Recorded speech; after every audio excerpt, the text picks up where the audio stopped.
Çocuktuk. Mavi bilyeli avuçlarımız vardı. Hakkari mezrasının toprak damlı, umut kokulu duvarlarından yansıyarak büyüyorduk. Yüreğimizin yerini bilmeden, hissederek yaşıyorduk. Gökyüzünün çehresi sana olan bakışlarımda gizli. Geceye çöken gaz lambasının titrekliği gibi.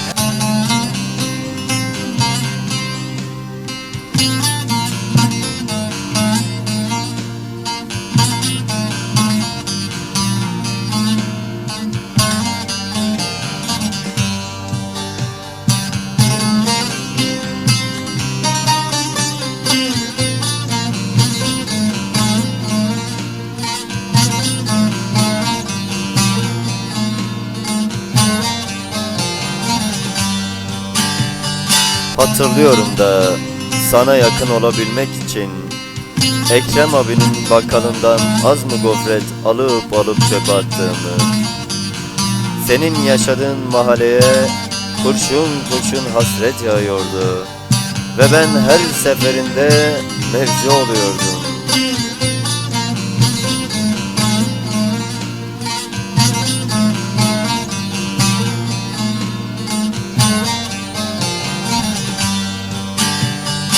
Bizim Necip amcalarımız vardı.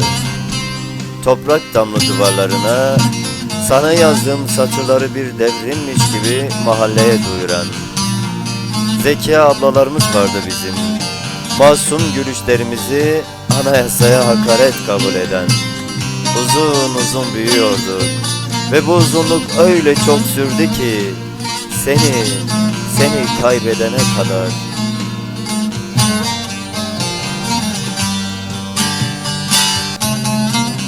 Yaptı yapacağını Kemal amca. Seni ve biriktirdiğimiz umutlarımızı başka mahalleye taşıyordu. Daha da uzuyorduk. Belki de üşüyorduk.